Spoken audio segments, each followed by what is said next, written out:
नमस्कार, देवभूमि के दंगल में आप सभी का स्वागत है। मैं हूं आपके साथ यश शुक्ला और देवभूमि के दंगल में आज हम बात करेंगे धामी ने शक्ति दिखाई, नहीं बचेंगे दंगाई।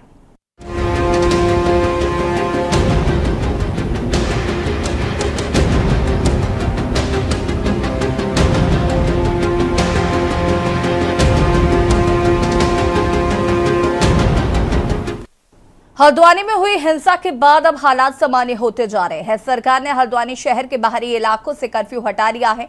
हालांकि बनफूलपुरा क्षेत्र में यह लागू रहेगा, जहां बृहस्पतिवार को एक अवैध मदरसे को तोड़े जाने को लेकर भीड़ ने आगजनी और तोड़फोड़ की थी। शहर के बाहरी इलाकों में दुकानें खुलने लगी हैं, लेकिन स्कूल अब भी बंद है, इंटरनेट सेवा बंद है। वहीं राज्य के पुष्कर सिंह धामी ने हल्द्वानी पहुंचकर उपद्रव की घटना की स्थिति का जायजा लिया। मुख्यमंत्री ने हल्द्वानी बनफूलपुरा में हुई घटना में घायल महिला पुलिस दल समेत अन्य पुलिसकर्मियों, प्रशासन, नगर निगम कर्मी और पत्रकारों का भी हालचाल जाना है। मुख्यमंत्री ने कहा कि जिन लोगों ने कानून तोड़ा है और सरकारी संपत्ति को नुकसान पहुंचाया है, उनके सारे वीडियो फुटेज और फुटप्रिंट उपलब्ध है। इस घटना में शामिल सभी उपद्रवियों को चिन्हित कर उन पर कठोर कार्रवाई की जाएगी। वहीं पुलिस प्रशासन ने इस मामले में 5000 से ज्यादा अज्ञात लोगों पर मुकदमा दर्ज कर लिया है। इसके साथ ही उपद्रवियों पर एनएसए के तहत कार्रवाई की जाएगी। हालांकि कांग्रेस सरकार ने इस पर कार्रवाई पर सवाल खड़े किए हैं। वहीं इस घटना के बाद राज्य में सियासत शुरू हो गई है। इसी के तहत इंडिया अलायंस के नेताओं के प्रतिनिधिमंडल ने राज्यपाल retired lieutenant general Gurmeet Singh से मुलाकात की। इस दौरान प्रतिनिधिमंडल ने राज्यपाल को एक ज्ञापन प्रेषित किया। ज्ञापन के माध्यम से हल्द्वानी हिंसा की न्यायिक जांच कराने की मांग की गई है। इसके साथ ही नैनीताल जिले के जिलाधिकारी और एसएसपी को तत्काल निलंबित करते हुए पद से हटाए जाने की भी मांग की है। वहीं ज्ञापन में राज्य सरकार के अतिक्रमण हटाओ अभियान पर भी सवाल खड़े किए गए हैं। विपक्ष का आरोप है कि सरकार धर्म विशेष को इस अभियान से टारगेट कर रही है। वहीं कांग्रेस ने इस घटना में मृतकों और घायलों को मुआवजा दिए जाने की भी मांग की है। सवाल यह है कि उत्तराखंड के माथे पर यह बदनुमा दाग आखिर किसने लगाया है। आज इसी मुद्दे पर चर्चा करेंगे। इससे पहले रिपोर्ट।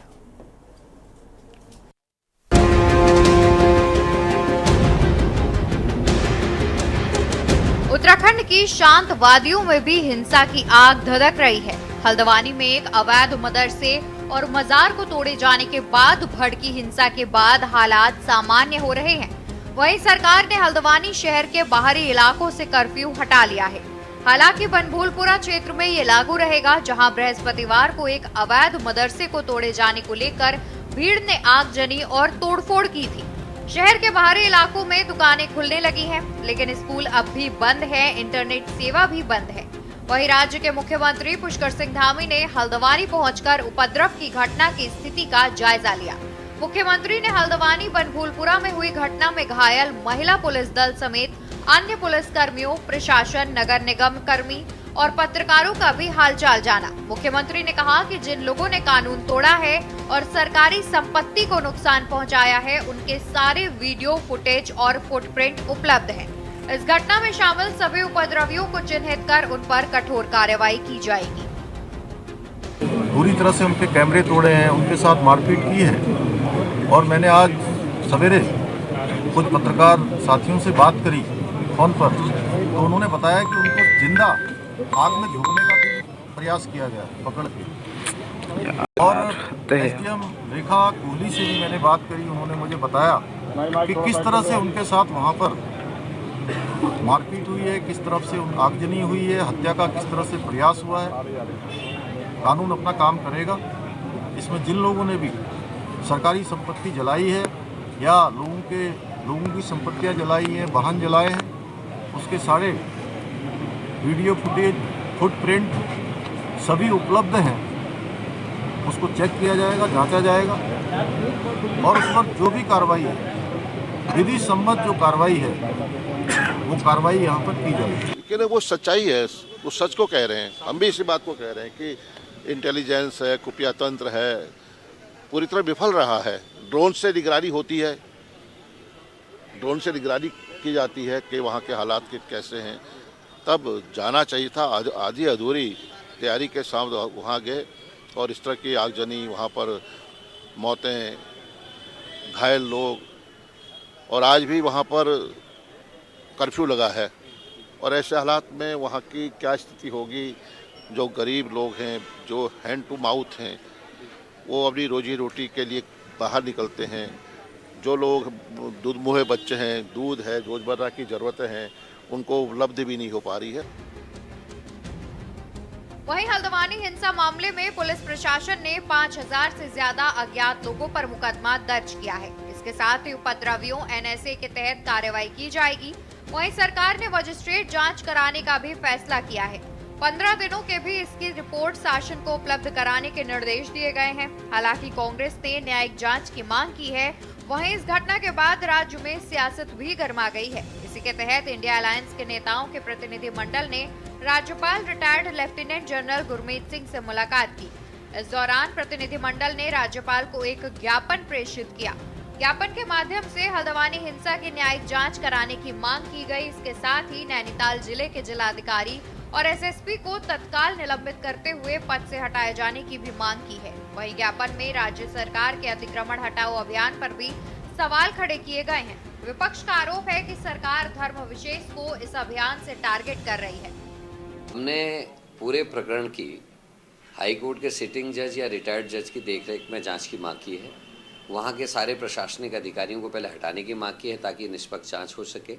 और हमने अपील की है कि उन समाचारों को, उन लोगों को रोका जाए जो इसको लगातार हिंदू मुसलमान के नैरेटिव में फंसा रहे हैं। जबकि हकीकत यह है कि ये प्रशासन और पब्लिक के बीच का झगड़ा है। इसमें किसी हिंदू और मुसलमान का आपस में झगड़ा नहीं हुआ है, ये प्रशासन और पब्लिक का झगड़ा है। और हमारा अनुभव ये कहता है कि कहीं भी धार्मिक स्थलों पर जब इस तरह की कार्रवाई होती है तो एक्स्ट्रा उसमें सतर्कता बरती जाती है, उसमें एक्स्ट्रा सेफ्टी मेजर्स अपनाए जाते हैं। वहाँ के पढ़े लिखे लोगों को, जिम्मेदार लोगों को, प्रभावशाली लोगों को कॉन्फिडेंस में लिया जाता है और वहाँ एलआईओ और इत्यादि लोग बड़ी सक्रियता से काम करते हैं। लेकिन इस प्रकरण में देखने को आया कि बहुत बारीक चूक हुई है।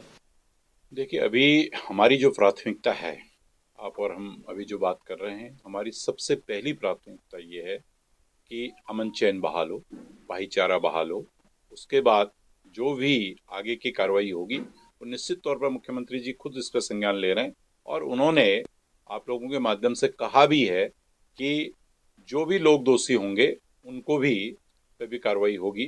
तो ये सेकंड पार्ट है। अभी जो हम लोग बात कर रहे हैं अभी ये है कि उस पूरे क्षेत्र के अंदर, हल्द्वानी क्षेत्र के अंदर शांति कायम हो, अमन कायम हो। कुल मिलाकर हल्द्वानी में भले ही हालात सामान्य हो जाएं, लेकिन हल्द्वानी में हुई हिंसा अपने पीछे कई सवाल लेकर खड़े कर गई है।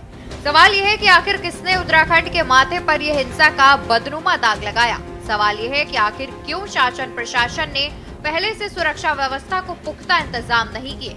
सवाल ये भी है कि आखिर जब ये मामला कोर्ट में विचाराधीन है, जिसकी अगली सुनवाई 14 फरवरी को थी, ऐसे में सुनवाई से पहले ही ध्वस्तीकरण की कार्रवाई क्यों की गई। Uttarakhand desk report.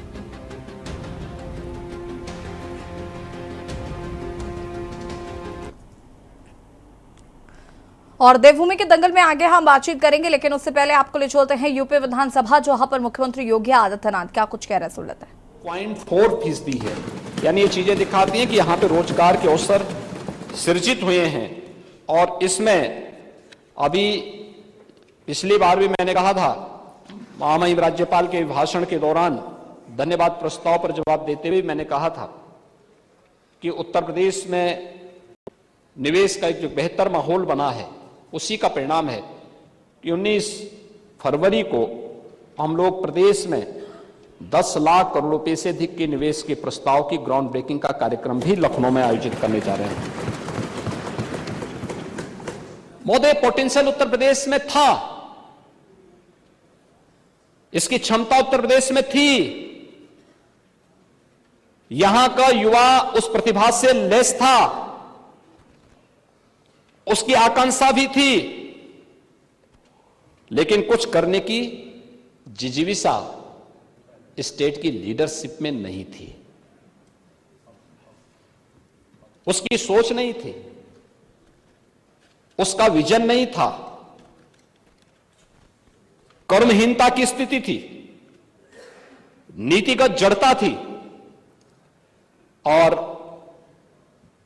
प्राथमिकता विकास नहीं था, किसान नहीं था, युवा नहीं था, महिलाएं नहीं थी, गरीब नहीं था, उनकी अपनी प्राथमिकताएं थीं और उन्हीं प्राथमिकताओं को लेकर के तुलसीदास जी ने एक बात कही, और बात कही उन्होंने, सगल पदार्थ यही जग माही कर्महीन नर पावत, इन्हीं के लिए कहा है, इसी कर्महीनता के लिए, इसी अकर्मण्यता के लिए। और महोदय, अगर प्रदेश के अंदर 2024-25 के बजट के बारे में हम देखें तो कुल जो हमारी प्राप्तियां हैं वह 7,21,000 करोड़ रुपए से अधिक की है, को हमने यहां पर अनुमानित किया है, जिनमें से 6,06,000 करोड़ रुपए से अधिक की जो राजस्व प्राप्ति तथा 1,14,000 करोड़ रुपए से अधिक की जो पूंजीगत प्राप्तियां हैं, इसमें हम लोगों ने सम्मिलित किया है। इस बजट की जो सबसे बड़ी बात है वो होगी कि 2 लाख करोड़ रुपए से अधिक की जो हमारा कैपिटल एक्सपेंडिचर है वह उत्तर प्रदेश में, जैसे राज्य में यह यहां के इकोनॉमी को एक नई दिशा देने वाला साबित होगा, डेवलपमेंट का आधार बनता है, विकसित उत्तर प्रदेश की परिकल्पना को यह साकार करने वाला बनेगा।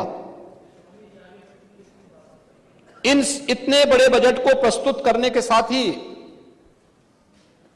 उत्तर प्रदेश ने यह साबित किया है कि उत्तर प्रदेश अपने बेहतर राजकोषीय प्रबंधन के माध्यम से हम उत्तर प्रदेश को एक बेहतर दिशा में अग्रसर कर सकते हैं और राजकोषीय अनुशासन को बनाए रख सकते हैं। एफआरबीएम की जो उत्तर प्रदेश की सीमा यानी देश के अंदर तय की गई है 3.5% की, उत्तर प्रदेश का यह बजट अपने राजकोषीय अनुशासन का पालन करते हुए 3.46% में ये इन सभी चीजों को अपने अंदर समाहित करता है। महोदय, हम लोगों के यहां अगर प्रदेश के अंदर इस बजट में जो अन्य तमाम बातें हैं उन सभी पर अगर हम एक एक कर चर्चा करेंगे, खासतौर पर कृषि की जब बात आती है तो प्रदेश में हम लोगों ने इस बजट में तमाम अलग अलग सेक्टर के लिए अलग अलग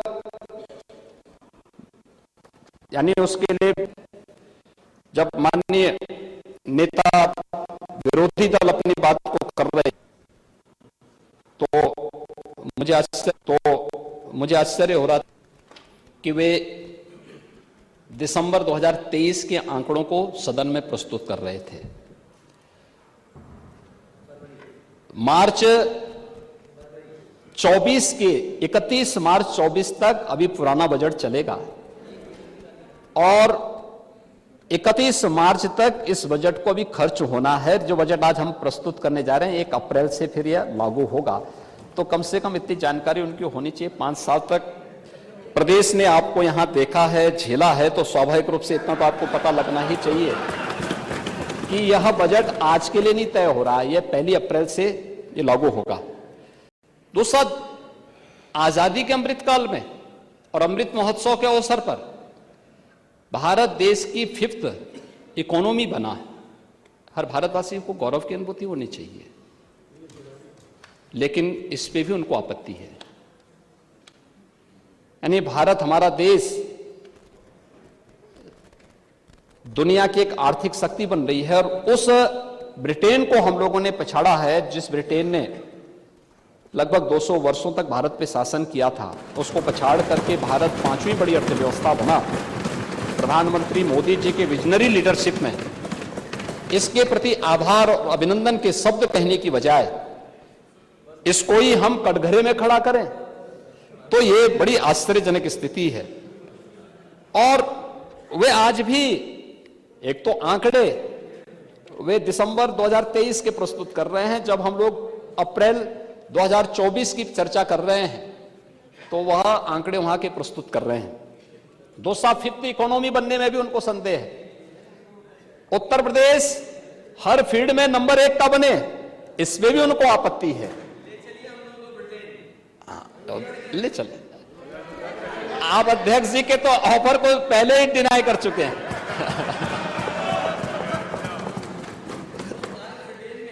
ओह, मैंने कहा ना, अध्यक्ष जी ने आपको एक आमंत्रण दिया, आपने उसको नकार दिया। और अयोध्या आप जाना नहीं चाहते, ब्रिटेन तो आप अक्सर जाते ही हैं, ब्रिटेन तो आप अक्सर जाते हैं, और आपके टिकट कौन बुक कराता है ये भी आपको पता है।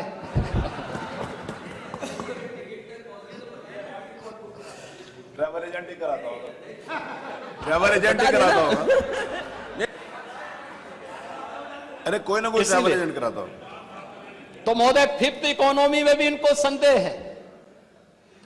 उस पर हर्ष और गौरव होने की बजाय देश की आर्थिक महाशक्ति बनने पर, और याद रखना जो मैंने पहले कहा, मोदी जी के ही नेतृत्व में अगले 3 वर्ष में भारत दुनिया की तीसरी बड़ी अर्थव्यवस्था भी बनेगा। तीसरे कार्यकाल में तीसरी बड़ी अर्थव्यवस्था बनेगा। मुझे लगता है किसी को भी संदेह नहीं होना चाहिए, हर भारतवासी को गौरव की अनुभूति होनी चाहिए। $1 ट्रिलियन का रोड मैप क्या है, उस पर भी हम लोग आएंगे। महोदय, कृषि सेक्टर में पिछले 7 वर्ष के अंदर जो कार्य हुआ, मैंने परसों भी यहां पे कहा था, गन्ना किसानों के लिए 22 वर्ष में उत्तर प्रदेश के गन्ना किसानों को 2,03,000 करोड़ रुपए का कुल भुगतान हो पाया था। और पिछले 6.25 वर्ष के दौरान उत्तर प्रदेश के गन्ना किसानों को अब तक 2,33,000 करोड़ रुपए से अधिक की राशि उनके खाते में जा चुकी है। प्रदेश में गन्ने का दायरा बढ़ा है। कोरोना जैसी महामारी के दौरान भी प्रदेश के अंदर इस बार भी हम लोगों ने गन्ना किसानों के मांग के अनुरूप हम लोगों ने प्रति क्विंटल गन्ने का दाम भी बढ़ाया है। और उत्तर प्रदेश पहला राज्य है जिसने कोरोना कालखंड में भी अपनी सभी चीनी मिलों को चलाया है, लगातार चला रहे हैं। यहां तक कि छपरौली की चीनी मिल, चौधरी साहब की कर्म भूमि की चीनी मिल थी।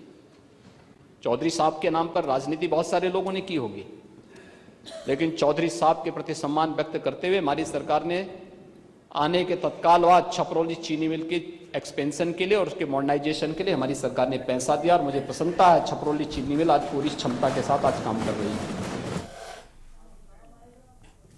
और यूपी विधानसभा से ये सीधी तस्वीरें आप देख रहे थे, जहां पर मुख्यमंत्री योगी आदित्यनाथ ने विधानसभा को संबोधित किया, जिसमें उन्होंने बताया कि कैसे यूपी विकास की ओर लगातार अग्रसर है। साथ ही साथ विपक्ष पर भी जमकर निशाना साधते नजर आए मुख्यमंत्री योगी आदित्यनाथ। यहाँ रुकेंगे एक छोटे से ब्रेक के लिए, जो हाजिर होते हैं। ब्रेक के बाद एक बार फिर से आप सभी का स्वागत है। और हल्द्वानी में जिस तरीके से हिंसा हुई, उसके बाद मुख्यमंत्री पुष्कर सिंह धामी एक्शन मोड पर नजर आ रहे हैं। विपक्ष इसको लेकर कई सवाल खड़े कर रहा है। चर्चा आज उसी पर करेंगे। मेहमान हमारे साथ जुड़ चुके हैं, उनसे आपका परिचय करा देते हैं।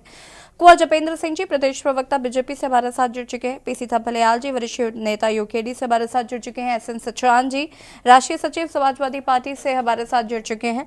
और संगीता शर्मा जी, पूर्व प्रदेश प्रवक्ता आम आदमी पार्टी से हमारे साथ जुड़ चुकी है। आप सभी का बहुत बहुत स्वागत है। सबसे पहले शुरुआत मैं करूंगी यहाँ पर विपक्षी दलों से। और संगीता जी, जो कार्रवाई की जा रही है या जो हल्द्वानी में हुआ, उसके बाद विपक्ष क्या इस कार्रवाई से खुश नहीं है? और विपक्ष को ऐसा क्यों लगता है कि सिर्फ विशेष समुदाय को टारगेट कर रही है सत्ता पक्ष सरकार? देखिए ऐशी जी, जो घटना हल्द्वानी में हुई वो उत्तराखंड के दृष्टिकोण से बेहद दुर्भाग्यपूर्ण है। उत्तराखंड हमारा शांति प्रिय राज्य और जिस तरह की ये घटना हुई, तो देखिए इसमें जिस तरह से प्रशासन की चूक है, और जब आप किसी चीज को एक तोड़ने जा रहे हैं, जो सरकारी भूमि पर अवैध कब्जा है, कोर्ट का आदेश है 14 तारीख का, और ये ऐसी क्या आपाधापी थी एसपी जी जो आप पहले चले जाते हैं और बिना तैयारी के, आधी अधूरी तैयारी के, फिर लोकल इंटेलिजेंस को कोई खबर नहीं होती। तो ये घटना जानबूझकर करवाई गई और आप ये सोचिए कि पत्थरों का ढेर ऊपर होता है और अलाइयों को पता ही नहीं होता जब इतनी पत्थरबाजी हो जाती है, जिसमें 300 से ज्यादा पुलिसकर्मी भी घायल हो जाते हैं, हमारे पत्रकार भाइयों को भी चोट पहुंचती है। तो ये किस तरह की घटना है? पूरा ये प्रशासन का फेलियर है कि आप किस तरह से पूरी घटना को देखें। हम तो लगते पूरा ये प्रशासन का फेलियर है यशी जी। और देखिए अब जो कार्यवाही शूट एंड शट का जो आदेश हुआ, तो क्या यही एक रास्ता है? दूसरा कोई रास्ता नहीं था कि बैठ करके बात की जाए? बातचीत के लिए तो वो तैयार ही नहीं थे ना संगीता जी। ये तो आपको भी पता है कि उस वक्त सिचुएशन आउट ऑफ कंट्रोल हो गई थी। बातचीत का रास्ता, हमारे संवाददाता वहां पर मौजूद थे, उनको भी काफी चोटें आई हैं और उन्होंने साफ उस समय ये बात बताई थी। एक सेकंड रुकिए ना, उन्होंने बताया था कि मैंने उनसे ये सवाल भी किया था कि क्या बातचीत का रास्ता नहीं है, तो उन्होंने बताया कि किस तरीके से वो पत्थरबाजी कर रहे हैं, पत्रकारों की नहीं सुन रहे हैं, प्रशासन की नहीं सुन रहे हैं। तो जब बातचीत का रास्ता ही नहीं मिल रहा है, और ऐसा तो नहीं था कि आप उनको गोली सीधे मार दीजिए, घुटनों के नीचे गोली मारने का आदेश दिया था, जान से मारने की बात तो नहीं कही गई थी। यशी जी, लेकिन देखिए कल मैं जिस टीवी चैनल पर थी तो वहाँ जो जपेन जी होल्ड ऑन, आती हूं मैं। बैठे हुए थे, हम इसमें जवाब देना चाहेंगे। हाँ जपेन जी पहले उस इलाके में 3 दिन पहले उस इलाके में बैठ करके बातचीत हुई और सारी चीजें सुलझा ली गई थी। उसके बाद जी का जवाब रास्ता निकल गया था, उसके बाद हम वहां पहुंचे। जपेन जी 2 मिनट सिर्फ वो कार्यवाही की। तो यशी जी देखिए, एक तरफ वो ये कहते हैं कि हम सारी बातचीत वहां हो चुकी थी और उसके बाद अब वो अवैध जो कब्जा है उसको हटाने के लिए गए। तो जब बातचीत हो चुकी थी उसके बाद ये घटना कैसे हुई? जब वो बातचीत उनके साथ हो चुकी थी उसके बाद ये घटना कैसे हुई? तो क्या वो उत्तराखंड के लोग थे या वो जवाब देना चाहेंगे? जपेंद्र जी आपको आवाज आ रही है क्या? रुक जाइए 2 मिनट।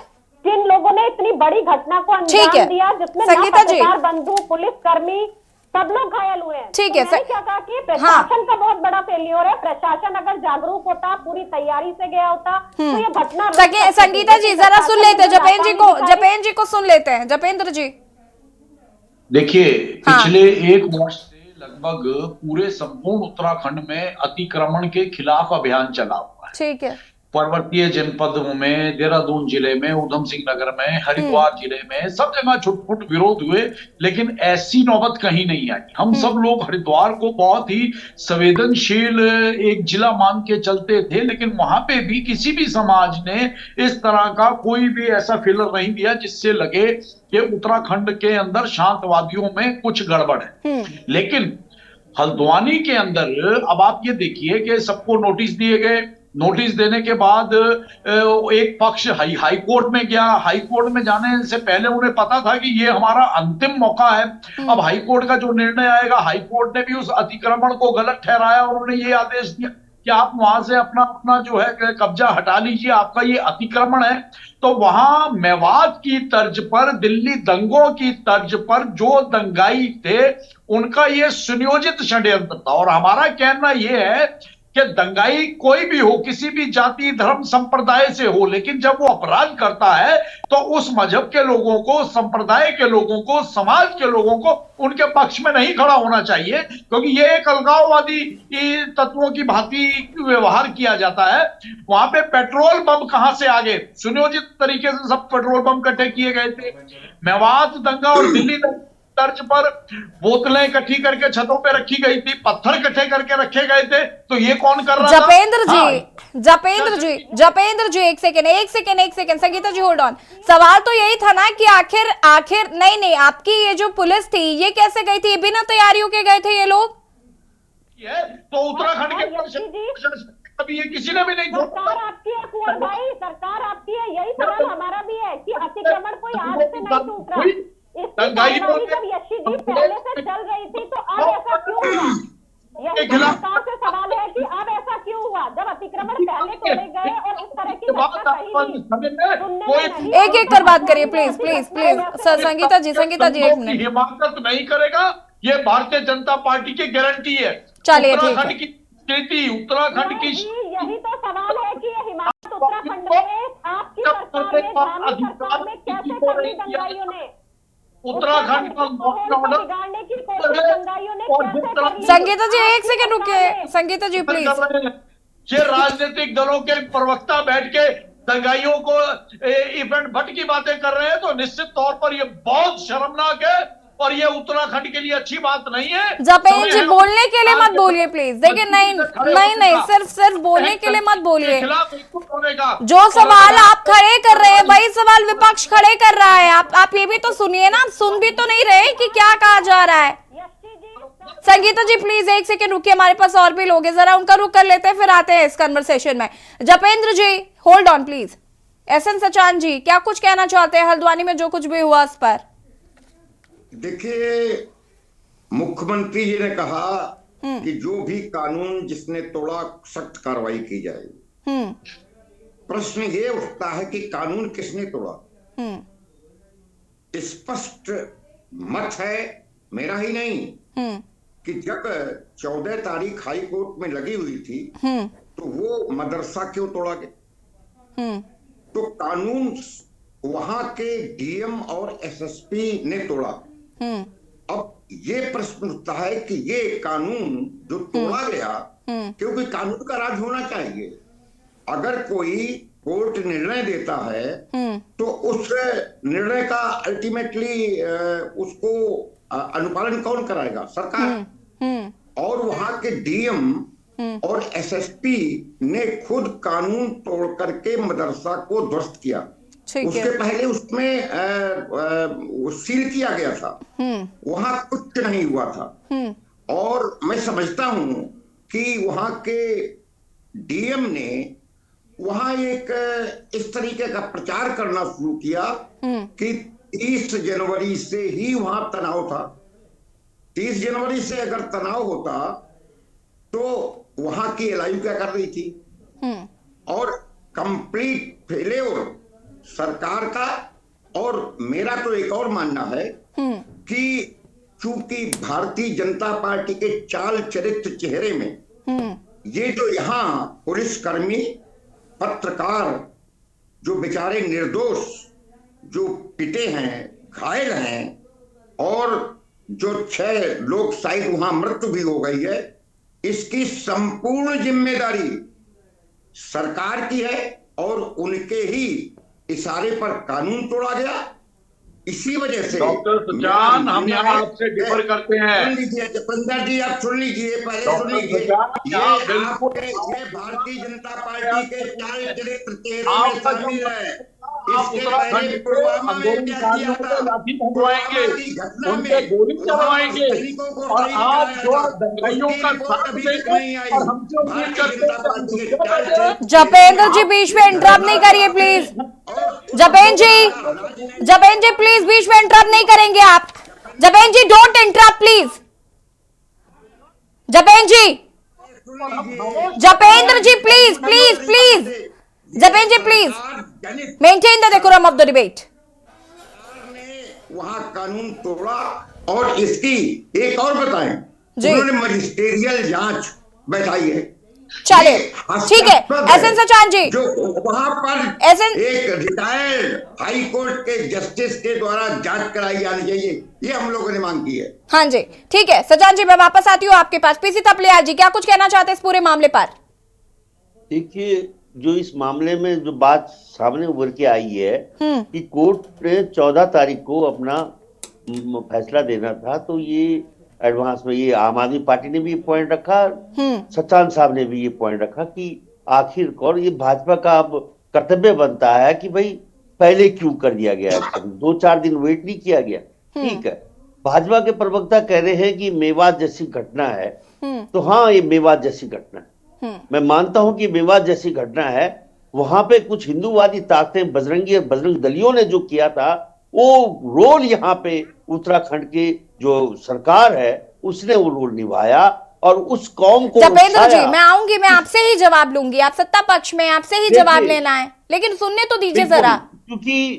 क्योंकि मैं दिल्ली में पूछ रहा था, दिल्ली में भी पुलिस के एक बड़े अधिकारी ने मेरे को कहा कि भाई जब कभी हम जामा मस्जिद एरिया में जाते हैं, जब कहीं भी क्योंकि जहां कहीं भी हिंदुस्तान में मुस्लिम समुदाय रहता है वो एक थिकली पॉपुलेटेड रहता है और वो अपने कामकाजी लोग होते हैं, वो एक बहुत नॉलेजेबल और आउट जो उनका विजन होता है वो उतना नहीं होता है जितना जनरल पब्लिक का होता है। तो बोला जब हम उस एरिया में जाते हैं तो हमेशा हम हेलमेट पहन के जाते हैं, हम प्रिकॉशन लेके जाते हैं। हमें बड़ी हंसी आ रही है कि किस मजाकिया तौर से उत्तराखंड का प्रशासन उस एरिया में घुस गया। और वो मैं तो इसको ये मानता हूं कि इस उत्तराखंड को जो हिंदुत्व की प्रयोगशाला मैं कहता हूं, तो उसमें एक लैब पूरा बन चुका है। और उस लैब में जो खेल रहे हैं, जो चुनावबाज लोग जो चुनाव जीतना चाहते हैं समाज को डिवाइड करके, उनका एक बड़ी भूमिका इसमें रही है। क्योंकि जो वहां पे नगर निगम की जो टीम जाती है, उस टीम में जिस तरह से वो काली डूंगी के एसडीएम जो बेचारी एक लड़की है, उस एक अनुभवी लोगों को भेजना चाहिए था वहां पे एक सुसज्जित टीम को भेजना चाहिए था। तुम ऐसे भेजते हो कि जिससे चाहते हो कि वहां पे ऐसा हो। और उसके बाद होल्ड ऑन, ये मालूम ना होना कि किस तरह से 5 जो गोलियां चली हैं वहां पे, और सीधा गोलियां कभी भी पुलिस के द्वारा किलिंग गोलियां नहीं चलती है, किलिंग फायरिंग कभी नहीं चलती। वो क्यों चली है, कौन उसको चलाया है, ये सवाल उठ रहा है। चलिए जपेन जी जवाब दीजिए प्लीज। हम सत्यपाल जी के ही उत्तराखंड के निवासी हैं, कर्मकांड जी लोग हैं, उनको तपलिया जी सुन लीजिए जरा। थपलियाल जी के ही बयान को कोड करते हैं। अभी थपलियाल जी ने कहा ऑन स्क्रीन कि इनकी एक पुलिस अधिकारी से बात हुई, चाहे वो कहीं के भी थे, कि जब भी मुस्लिम प्रभावित क्षेत्रों में या मुस्लिम बहुल क्षेत्रों में जाते हैं तो वहां पे हेलमेट पहन के जाते हैं। ठीक है, थपलियाल जी का अपना आकलन ठीक है, लेकिन उत्तराखंड के अंदर उत्तराखंड के शासन प्रशासन सरकार या अन्य भी जो हमारी आम जनता है, कभी किसी ने सपने में ये नहीं सोचा था। क्योंकि यहाँ उत्तराखंड के अंदर हमारे मुस्लिम समाज का ऐसा व्यवहार, अन्य जिलों में बहुत सी छुटपुट नाराजगियां होती हैं, ऐसा कभी भी नहीं रहा। लेकिन हल्द्वानी का जो ये क्षेत्र था, हमें ये मानना पड़ेगा कि कुछ दंगे वाली मानसिकता वाले, कुछ अलगाववादी मानसिकता वाले लोगों का एक तरह से वहां पे गढ़ बन चुका है, जो पूरी तरह से एक्सपोज हो गया है। और कहीं ना कहीं वहां कांग्रेस और अन्य दलों के लोगों द्वारा भी उन्हें उकसाने का काम किया गया। जपेन जी मेरी बात सुनिए। जपेंद्र जी क्या आप मेरे सवाल का जवाब देंगे या अपनी मर्जी से ये जवाब देते रहेंगे? जपेंद्र जी, उत्तराखंड के विपक्ष का ये दायित्व बनता है कि आप उत्तराखंड का विपक्ष है, आप उत्तराखंड के अच्छे बुरे को समझते हैं, आप दंगाइयों का पक्ष ना लें। जपेंद्र जी, दंगाइयों का पक्ष कौन ले रहा है? दंगाइयों का पक्ष कोई नहीं ले रहा है। यहाँ पर दंगाइयों का पक्ष कोई ले ही नहीं रहा। मेरी बात सुनिए जपेंद्र जी, अगर आपने अपनी मर्जी से जवाब दे दिए हो तो मेरे कुछ सवालों के जवाब दे दीजिए प्लीज। जपेंद्र जी सुन रहे हैं क्या? सुनाई पड़ रहा है आपको? उत्तराखंड में कोई जगह नहीं है। जपेंद्र जी, उत्तराखंड की संस्कृति ऐसी नहीं है। जपेंद्र जी, आपकी इजाजत हो तो क्या मैं प्रश्न पूछ सकती हूँ? जपेंद्र जी, 3 साल से समझना चाहिए। अगर हमारे भागवत आते हैं,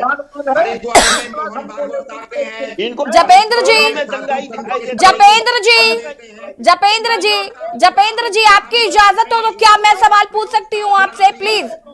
जपेन जी एक सेकेंड, ऐसे सचान जी रुकिए। सचान जी रुक जाइए। सचान जी प्लीज, सचान जी एक सेकेंड। आप लोगों को उत्तराखंड से कोई प्रेम नहीं है, आप लोगों को कुछ भी नहीं। Sachan ji please, Sachan ji hold on please. Sachan ji मेरी बात सुनिए, मेरी बात सुन लीजिए जरा।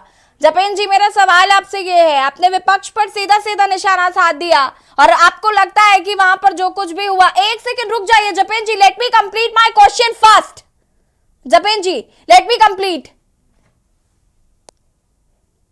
सुनिए, मेरा सवाल सिर्फ इतना है कि आपका प्रशासन ऐसे कैसे किसी जगह पर चला गया?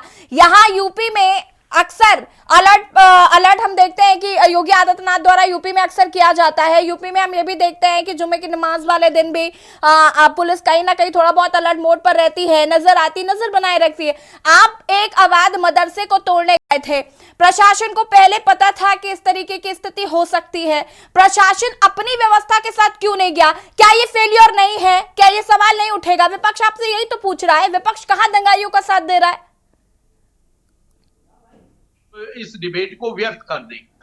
हल्द्वानी का वो जिला जहां 1 लाख से ज्यादा आबादी मेरठ, मुजफ्फरनगर, बिजनौर, रामपुर, बरेली और बरेली से आगे से आकर बसी हुई है, और कभी ये नहीं सोचा गया था कि इन तत्वों के अंदर इस तरह से दंगाई प्रवृत्ति के भी लोग हो सकते हैं। हाँ ठीक है, शासन प्रशासन से लोकल इंटेलिजेंस क्या कर रहा है कुंवर भाई? लोकल इंटेलिजेंस क्या कर रहा है? पूरी तरीके से गलत है ये इनकी मानसिकता है। बना सकती है। लोकल इंटेलिजेंस क्या कर रहा है? ये बीजेपी की यही तो मानसिकता है। ये बीजेपी हमेशा इसके पहले सबक सिखा देगी कि भविष्य में उत्तराखंड की शांतवादियों में किस तरह के दंगे की पुनरावृत्ति नहीं होगी। लेकिन कल ये विपक्ष कहां जवाब देगा पाएगा उत्तराखंड की जनता को? कल ये कैसे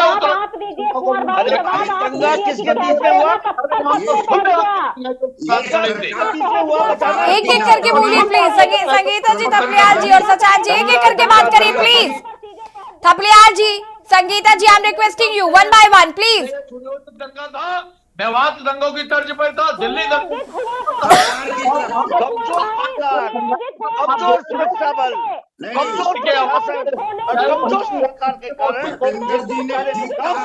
हैं उन पे उनको ठीक आप कह रहे हैं, आप ये ठीक कह रहे हैं कि ये सुनियोजित था सरकार की तरफ और से, बिल्कुल आप लोग सरकार की तरफ से सुनियोजित था।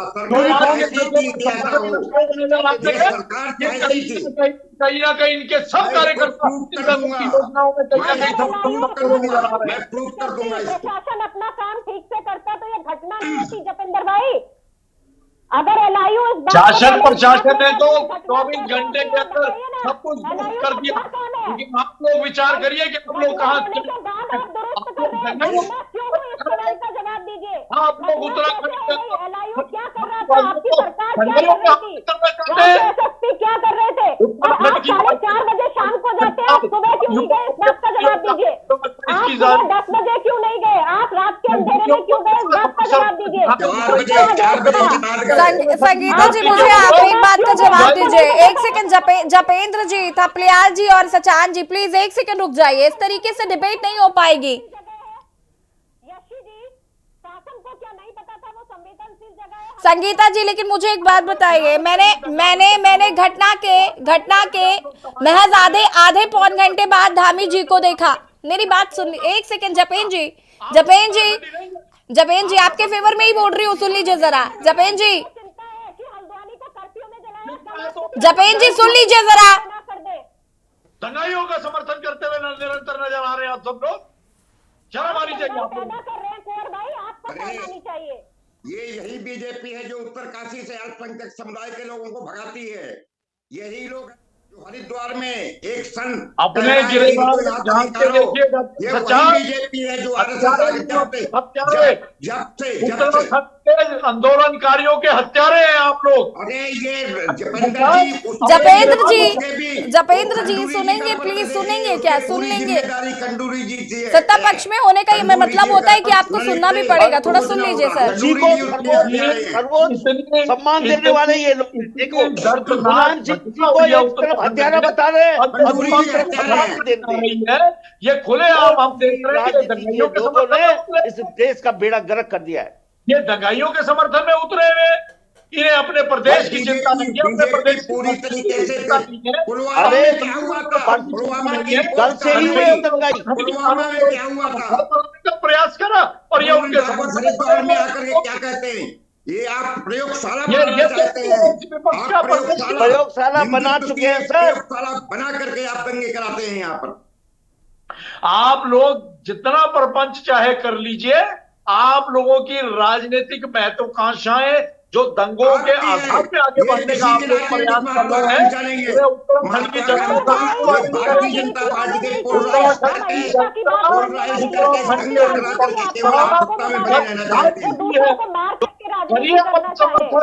करिए आप समर्थन दंगाइयों का, आपको जवाब देगी उत्तराखंड।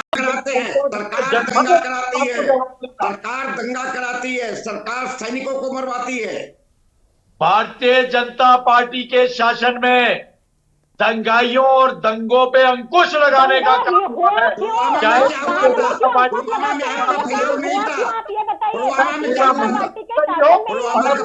कोरोना के बाद से निरंतर दंगे करने वाले चेहरे और दंगाग्रस्त क्षेत्रों में पूरी तरह से शांति व्यवस्था कायम करने का काम जब जब किया है भारतीय जनता पार्टी की सरकारों ने किया है।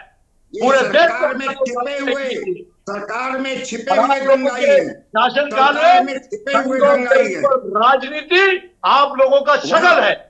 वहां पूरी तरीके से प्रशासन की सैफ है, पूरी तरीके डॉक्टर सच्चान, आप लोग तो उत्तराखंड के आंदोलनकारियों के हत्यारे हैं, तो आप ऑन स्क्रीन बड़ी बड़ी बातें करते हर जानता है, जाने कितनी किताबें लिखी जपेंद्र जी, जाने कितनी किताबें लिखी जा चुकी है। उसके लिए हत्यारे समाजवादी पार्टी नहीं, उसके लिए आंदोलनकारियों के हत्यारे खंडूरी जी है, खंडूरी जी उन्होंने खंडूरी जी ने अगर समाजवादी पार्टी को कोई सचान जी सुनिए जरा, सचान जी एक सेकंड रुक जाइए। अगर हम मुख्यमंत्री धामी की बात करें तो उन्होंने एक्शन लिया, उन्होंने जिस तरीके से इस पर काम किया, ऐसा तो है नहीं कि वो हाथ पर हाथ धरे बैठे रहे और वो इंतजार कर रहे थे कि चीजें और से बद से बदतर हो जाएं, उसके बाद हम उस पर एक्शन लेंगे। सरकार तो अपना काम कर रही थी ना, फिर सरकार जिम्मेदार कैसे हुई? हाँ, सिस्टम का फेल्योर जरूर हम देख रहे हैं यहाँ पर कि भाई अगर आप ऐसा कुछ कर रहे थे तो आपको अपनी उतनी तैयारी के साथ जाना चाहिए था।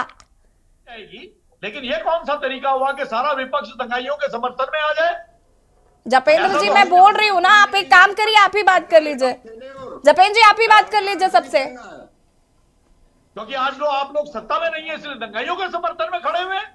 कभी भारतीय जनता पार्टी को देखा? भारतीय जनता पार्टी फैला रहे हैं, व्यूमर फैलाना भाजपा का काम है। कौन दंगाइयों के समर्थन में खड़ा है? जितना उत्तराखंड आपका है उतना हमारा भी है। कभी देखा उसके भक्त नहीं है कि आपने ठेका लिया हुआ है, उत्तराखंड से सभी को प्यार है, आप वोट देंगे। दंगाइयों के समर्थन में कोई नहीं खड़ा है। बार बार ऐसी बात को कह करके आप क्या साबित करना चाहते हैं? उल्टा चोर कोतवाल को डांटे साबित करना। भारतीय जनता पार्टी अपनी गलती विपक्ष पर थोप दो, और कोई काम नहीं है। सत्ता में बैठने की भी भूख है, सत्ता संभलती नहीं है। सत्ता संभल नहीं पाता तो विपक्ष पर तोहमत लगा दो। यही भाजपा का चाल चरित्र और चेहरा है, यही भाजपा का चाल चरित्र चेहरा है। सत्ता संभाल मत पाओ, विपक्ष से तोहमत लगाओ। यही लाइन अपना लिया। डिबेट में चिल्लाना शुरू कर दो, किसी को चिल्लाना शुरू कर दो और खुद को सही साबित करो। लेकिन जनता सब समझ रही है आप लोग कैसे पत्थर पहुंच गए, पत्थर कैसे पहुंच गए, इस बात का मुझे जवाब दे दीजिए। आप लोगों के तो पत्थर पहुंच गया, कैसे वहां दंगा हो गया, जवाब दीजिए। कैसे वहां लोग पहुंच गए जिन्होंने दंगा कर लिया? LIU आपका सो रहा था, प्रशासन आपका सो रहा था, SSP आपके सो रहे थे, उत्तराखंड की धरती में किसी दंगाई के लिए और गांववादी के लिए जगह नहीं है। और हम बार बार कह रहे हैं कि दंगाई का कोई धर्म नहीं होता। दंगाई से बड़े दंगाई भी घायल हो गए, कैसे जगह हो गई? जो पत्रकारों को पीटा गया, ये आप ही की सरकार में, आप ही की सरकार में ही हुआ है। ठीक है, थपलियाल जी। जी देखो, बड़ा अफसोस की बात है कि जब हम ये पूछ रहे हैं कि जब कोर्ट अपना फैसला इसमें देने वाला था तो इनको क्या जरूरत थी कि जो ये पहले ही वहां गए। तो जिस तरह से इन्होंने पूरी प्लानिंग बनाई, जिस तरह से उस एक्शन में डीएम छुपी रही, बहुत ही शर्मनाक स्थिति रही है जो कोई वहां पे देख रहा था। किसी भी तरह से देखो, जो विपक्ष अपना ये पॉइंट ऑफ व्यू तो क्लियर करे कि विपक्ष चाह क्या रहा है। विपक्ष क्या विपक्ष वाकई दंगाइयों के साथ है? क्या विपक्ष ये नहीं चाह रहा है कि वहां पर जो लोग, जिन लोगों ने भी किया, अगर ये वहां के ही लोग थे फिर? एक सेकंड संगीता जी, एक सेकंड रुकिएगा। संगीता जी एक सेकंड संगीता जी एक सेकंड। थपलियाल जी अपनी बात को पूरा करिए, उसके बाद संगीता जी मैं आपके पास आती हूँ। जी मैं ये कह रहा हूं कि जो जनता होती है, जो प्रशासन होता है, वो माई बाप की तरह होता है। अब माई बाप को मालूम है कि अगर बच्चे उदंड टाइप के हैं तो किस तरह से उनको बिहेव कर, ऐसा थोड़ी कि तुम गोली मार दो। ये आज यहाँ पे कह रहे हैं, लेकिन इन लोगों ने पहले उधम सिंह नगर, वहां भी तो इन्होंने दंगा कराए थे, फिर चुनाव जीते थे। मुजफ्फरनगर में दंगे कराए, चुनाव जीते। ये दंगा जो है ये चुनावी दयाल जी आप ऐसी बात कह रहे हैं, ट्रेलर है। इन्होंने जो यूनिफॉर्म सिविल कोड लाए, उसके बाद चाह रहे थे कि मान से रिएक्शन आए, और वो रिएक्शन नहीं आया, उसके लिए इन्होंने प्लानिंग बनाई कि किसी तरह से ये एक उपद्रव पैदा किया जाए, और उस प्लानिंग को पूरे एक्सपोज हो चुकी है। ये लोग दंगाई दंगाई कह के बेचारे कामकाजी लोगों को बदनाम करने का प्रयास कर रहे हैं, वे कभी बदनाम करने में सफल नहीं होंगे। निश्चित रूप से अगर तुम्हारे दंगाई इतने दिनों से तुम्हारी आंखों में पट्टी बंधी हुई थी, तुम्हारी जो पूरी सुरक्षा व्यवस्था ध्वस्त हो गई थी, ये वही टाइप का हो गया जैसे पुलवामा में हमारे सैनिक मारे गए और उसके बाद बोला पाकिस्तानी मारे। तुम्हारे पाकिस्तान वाले तुम्हारे पुलवामा में कैसे आ गए? इसी तरह वाले, लॉकडाउन वाले, अरे वो लोग क्या दंगाई है? क्या बिजनौर वाले इस देश के नहीं है? क्या लखनऊ और मुरादाबाद वाले यहाँ के नहीं है क्या, जो ये बोल रहे कि वो लोग वहां आ गए थे? ठीक है थपलियाल जी, थपलियाल जी एक सेकंड रुकिएगा। थपलियाल जी ठीक है, संगीता जी, जपिन जी रुकिएगा प्लीज, रुक जाइए। संगीता जी यशी जी देखिए, वहाँ जो भी लोग थे वो इसी देश के लोग हैं ना, इस देश के बाहर से तो लोग वो आए नहीं है जो उनको दंगाई कहा जा रहा है। और देखिए, जब आपको पता है कि वो इलाका इतना सेंसिटिव है, आप इतना सेंसिटिव काम करने जा रहे हैं, तो क्या इनका प्रशासन इतना अनभिज्ञ है या अज्ञान है जो किसी भी तरह से चल देगा? और वहां पर जब इतना पत्थर इकट्ठा हो गया, ये कह रहे हैं वहां पे बम भी था, तो इनकी नाक के नीचे, इनके LIU के नीचे, इनके SSP के नीचे ये सारा काम होता रहा और इन्होंने होने दिया। सबसे बड़ा दुख तो इस बात का है कि वो होता रहा और ये होने दे रहे थे आसानी से, और उसके बाद जब दंगा हो जाता है फिर कहते हैं कि हमने एक्शन लिया।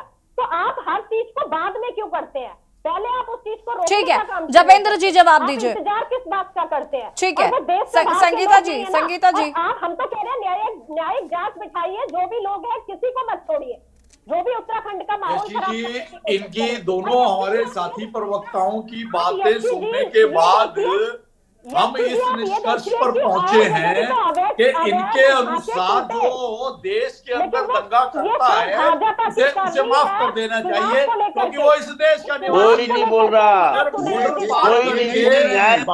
कोई दंगाई आएगा तो इनकी परिभाषा में वो दंगाई है। अगर देश के, ठीक है देश के नागरिक है, लेकिन देश के नागरिकों को दंगा करने का अधिकार किसने दे दिया?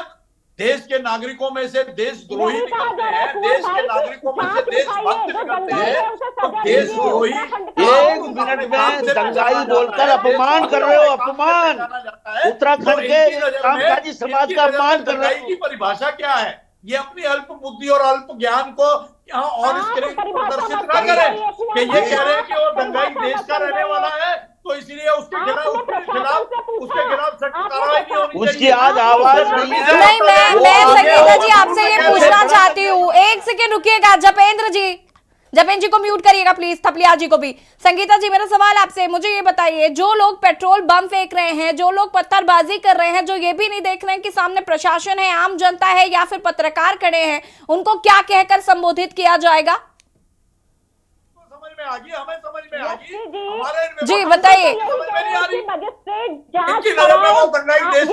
जांच करानी, देखिए जांच की जाएगी, जांच अलग विषय, लेकिन मुझे ये बताया जाए ना कि जो लोग पेट्रोल बम फेंक रहे हैं, जो लोग पत्थरबाजी कर रहे हैं, जो लोग आगजनी कर रहे हैं, जो ये भी नहीं देख रहे हैं कि सामने कौन व्यक्ति खड़ा है, ऐसे लोगों को हम क्या कहेंगे? ऐसे कौन लोग हैं?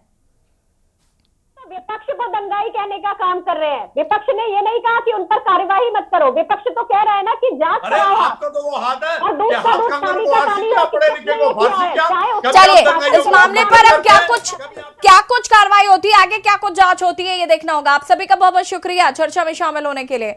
और देवभूमि के दंगल में बात कर रहे थे, हल्द्वानी में जो जिस तरीके से हिंसा हुई, आगजनी हुई, उसको लेकर विपक्ष कहीं ना कहीं लगातार सत्ता पक्ष पर सवाल खड़े कर रहा है और सत्ता पक्ष का ऐसा कहना है कि जांच की जाएगी और जल्द ही जो दोषी होंगे उन पर कार्रवाई भी की जाएगी। देवभूमि के दंगल में फिलहाल इतना ही। देखते रहिए के न्यूज़ इंडिया। नमस्कार।